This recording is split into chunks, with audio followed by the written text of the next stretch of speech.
एक मुस्लिम नवाब के होश तब उड़ गए जब आधी रात को उसके कमरे में स्वयं भगवान राम और लक्ष्मण आए और उसके सामने 6 लाख सोने की मोहरें ढेर कर दी। यह कीमत थी उनके एक भक्त को जेल से रिहा करने की। यह कहानी है 17वीं सदी के कंचेरला गोपन्ना की, जो भद्राचलम इलाके के टैक्स कलेक्टर थे। एक दिन उन्हें पता चला कि कुछ आदिवासी महिलाओं को जंगल में राम, सीता और लक्ष्मण की दिव्य मूर्तियां मिली हैं। जब गोपन्ना वहां पहुंचे तो भगवान को धूप और बारिश में एक टूटी फूटी घास की झोपड़ी में पड़ा देख उनका दिल टूट गया। उस वक्त भक्ति का आवेश इतना गहरा था कि उन्होंने परिणाम की चिंता नहीं की। उन्हें पूरा भरोसा था कि वे बाद में लोगों से चंदा इकट्ठा करके सरकारी खजाना भर देंगे। बस इसी विश्वास पर उन्होंने टैक्स के सारे पैसे वहां एक भव्य राम मंदिर बनवाने में लगा दिए। लेकिन जब गोलकोंडा के सुल्तान नवाब तानाशाह को पता चला कि सरकारी पैसा बिना इजाजत खर्च कर दिया गया है तो उसने इसे राजद्रोह माना और गोपन्ना को गिरफ्तार करवा लिया।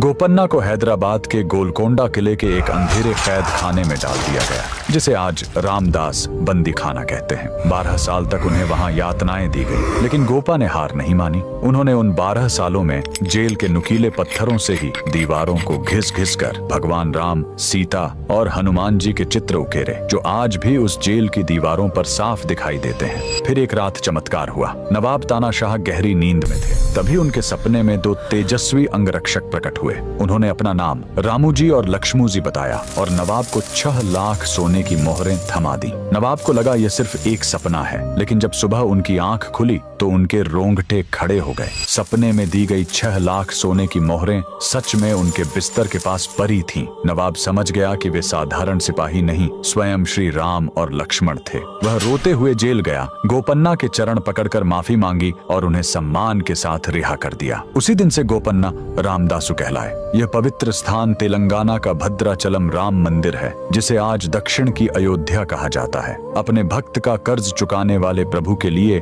कमेंट्स में जय श्री राम जरूर लिखें।